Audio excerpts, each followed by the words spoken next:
VM خلیل الرحمان channel میں آپ کا خیر مقدم ہے۔ السلام علیکم ورحمۃ اللہ وبرکاتہ۔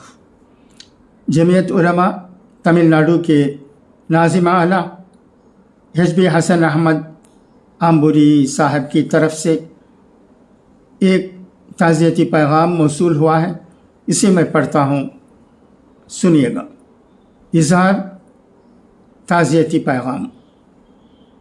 بروفات حسرت تایاد عالی جناب الحاج حافظ خطیب محمد شہاب الدین صاحب رحمۃ اللہ علیہ، قاضی شہر امبور، بخدمت گرامی قدر محترم المقام جناب خطیب محمد سالم صاحب مع برادران، السلام علیکم ورحمۃ اللہ وبرکاتہ۔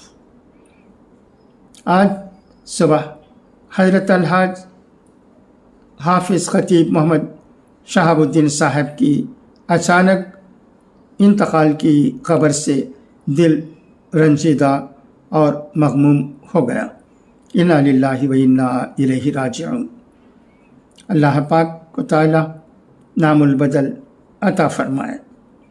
یوں تو دنیا میں آنے کو بہت آتے ہیں اور اپنی زندگی پوری فرما کر دار فانی سے دار بقا کو کوچ کر جاتے ہیں، لیکن ان میں کچھ ایسی شخصیات ہوتی ہیں جو مدتوں رویا کریں گے جام و پیمانہ تجھے کے مصداق ہوتے ہیں۔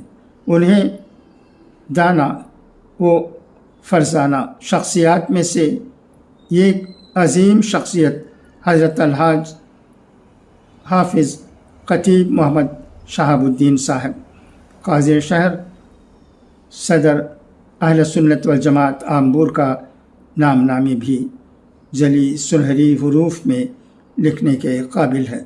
موصوف طویل عرصے سے اہل سنت والجماعت شہر آمبور کے فعال و متحرک قاضی و صدر رہے۔ آپ کی وفات حسرت آیات پر ہم خدام جمعیت علماء تمل ناڈو اپنے گہرے دکھ کا اظہار کرتے ہوئے دعا گو ہیں کہ مولائے کریم حضرت حافظ خطیب محمد شہاب الدین صاحب کی تربت پاک کو اپنے انوار و تجلیات سے معمور فرمائے، درجات بلند فرمائے، جنت الفردوس میں اعلیٰ مقام نصیب فرمائے، اور ان کے تمام اہل خانہ و متعلقین متوسلین کو صبر و استقامت عطا فرمائے، آمین۔ والسلام مع احترام، HB حسن احمد آمبوری، ناظم اعلیٰ جمعیت علماء تمل ناڈو۔ خدا حافظ، فی امان اللہ۔